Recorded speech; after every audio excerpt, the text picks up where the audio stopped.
Kalau industri alas kaki itu kan sebenarnya kita ada dua segmen market yang berbeda. Satu, kita punya industri yang orientasi ekspor, kemudian satu lagi kita punya industri yang orientasi untuk pasar domestik. Keduanya sebenarnya kita cukup kompetitif. Setidaknya kita bisa buktikan bahwa untuk yang ekspor pun sebenarnya kita ada di peringkat 7 besar secara global, tetapi kalau kita pada segmen sport shoes atau segmen produk yang sama, pesaing utama kita itu hanya Cina, Vietnam. Jadi kalau dari segmen yang sama, kita sebenarnya ada di peringkat 3 dunia. Dari situ kita sebenarnya cukup optimis. Kemudian di 2019 kemarin, di akhir tahun kemarin, kita memprediksi bahwa di tahun 2020 ini seharusnya kita itu tumbuh. Dan tumbuhnya perkiraan kita bisa lebih dari 13%. Ini terefleksi pada angka ekspor kita di April 2020 dan kita memang tumbuh sampai 15%. Padahal April itu kan juga sudah terjadi pandemi. Pandemi itu kan kalau kita hitung sebenarnya dari Januari dan sampai sekarang. Nah, untuk industri alas kaki sampai bulan April kita masih tumbuh ekspor kita 15%. Dan sekarang pun kalau kita akumulasi sampai bulan September, kita juga masih tumbuh. Nah, memang kendalanya dalam masa pandemi ini, ternyata ekspektasi kita yang bisa tumbuh lebih dari 13% itu ternyata tidak terrealisasi. Jadi sampai September kemarin kita tumbuh memang, tetapi tumbuhnya hanya 7%. Nah, inilah yang kemudian karena kita itu termasuk industri yang padat karya, ketika terjadi pengurangan pasar, demand menurun, kemudian penurunan itu tidak sesuai ekspektasi kita. Sebenarnya naik, tetapi kan tidak sesuai ekspektasi kita, sehingga kemudian ada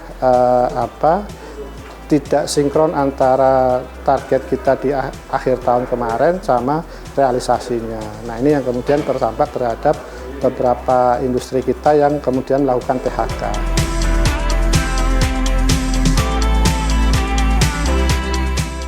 Ya, saya rasa semua sektor sama ya, cuman bedanya kita sejak awal pandemi sampai pertengahan tahun ini kita masih survive dan kita masih growing up gitu ya, masih tumbuh terus dari awal tahun sampai pertengahan tahun. Memang kemudian mulai mengalami pelambatan itu di periode Mei, Juni, Juli. Itu adalah masa-masa krusial untuk industri kita yang orientasi ekspor.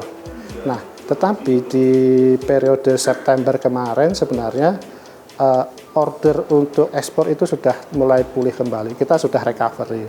Tetapi recovery-nya pun juga masih belum 100%. Nah, ini yang kemudian menjadi kendala beberapa industri kita. Untuk sektor alas kaki memang recovery memang iya, tetapi ketika terjadi penurunan ini kita masih tetap punya kewajiban untuk tenaga kerja. Ini yang untuk industri padat karya mungkin jadi beban yang sangat luar biasa.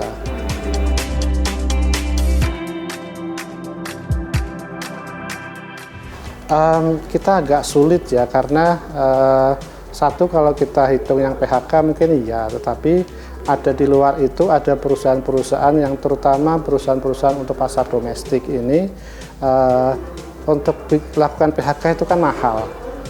Jadi ada beberapa perusahaan yang sebenarnya tidak mampu melakukan PHK, dan itu yang saya rasa lebih berbahaya daripada yang PHK. Nah, ini yang kita sebenarnya memang tidak menghitung data itu. Dulu kita sempat hitung itu, tapi itu pun juga masih sifatnya estimasi ya, kita nggak ngitung secara detailnya.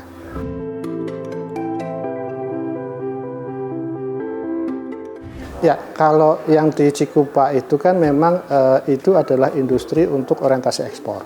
Jadi kita sudah dapat laporan memang ada PHK untuk menutup lini usaha yang ada di Cikupa. Secara pabriknya sendiri, pabrik induknya masih tetap beroperasi.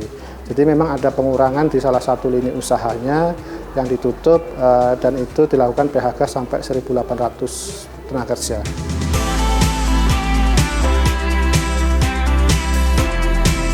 Ya, kalau anggota dari Asosiasi Abrisindo ini kan memang dari hulu dan hilir, dari yang paling mikro sampai yang paling besar. Jadi dari IKM dan UKM juga termasuk anggota Abrisindo.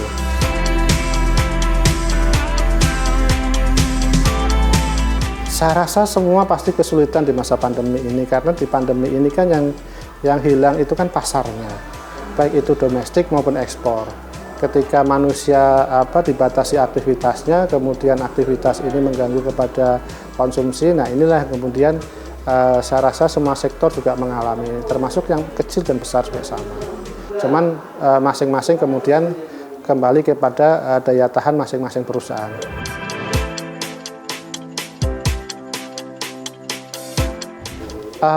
Kalau untuk ekspor, kita kan lebih kepada buyer ya.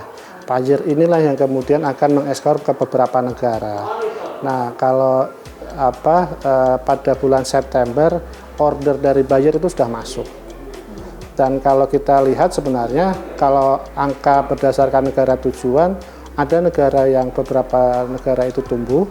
Misalnya kita sebut Cina itu kita tumbuh sampai kisaran 40-60% tumbuhnya di tahun 2020. Kemudian Amerika Serikat kita justru turun, mengalami penurunan. Kemudian Belgia juga kita meningkat pesat. Nah, memang ada beberapa negara yang naik, tetapi di sisi lain juga ada beberapa tujuan negara ekspor kita yang turun.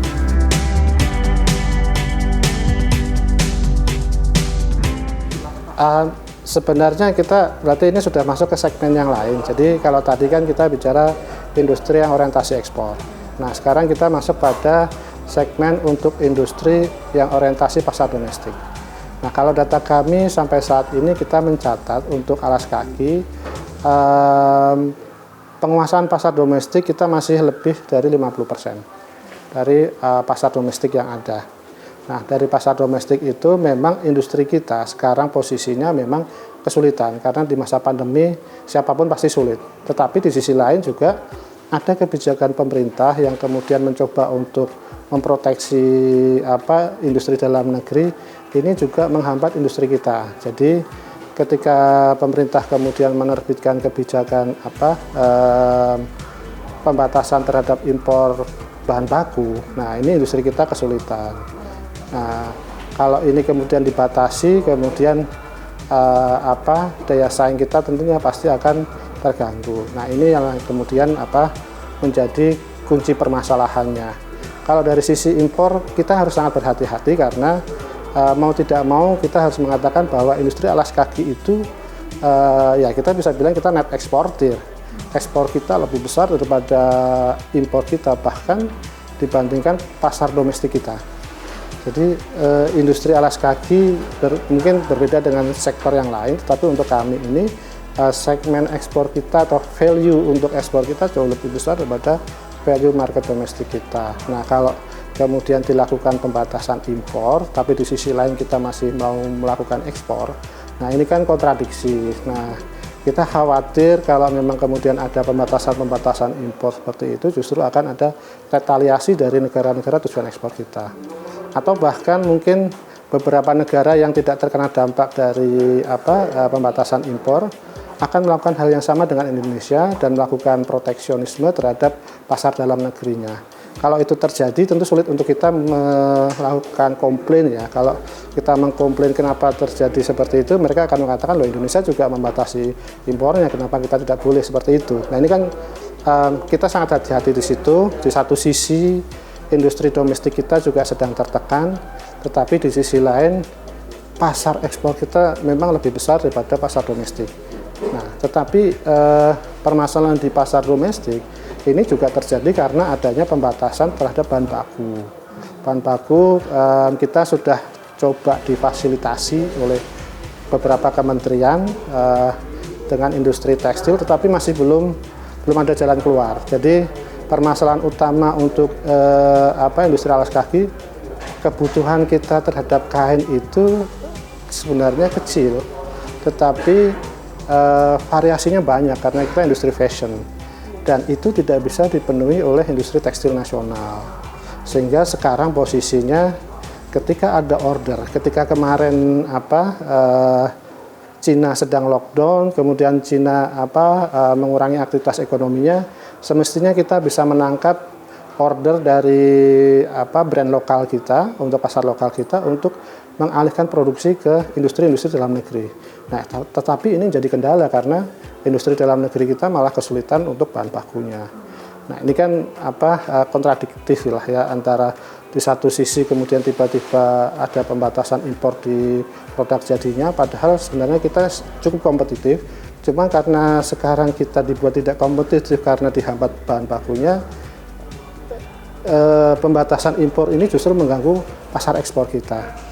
Nah, ini saling melilit yang sangat saya rasa bisa merugikan kita ya.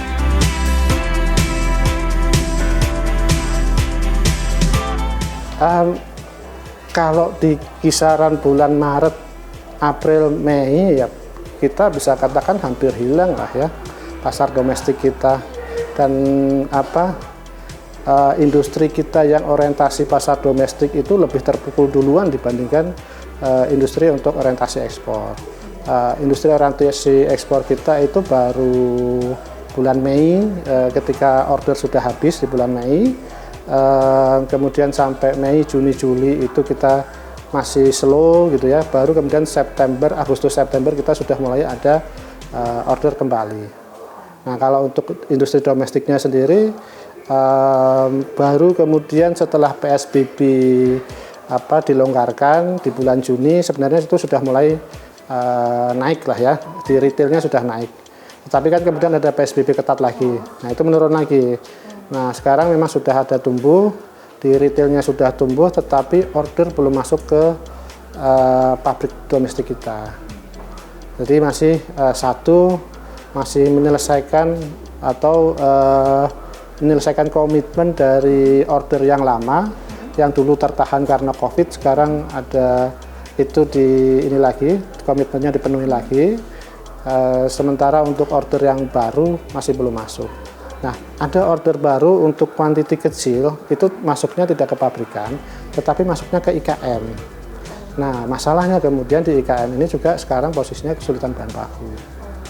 Nah, ini kita sangat hati-hati dengan kebijakan pemerintah terkait dengan global value chain ini.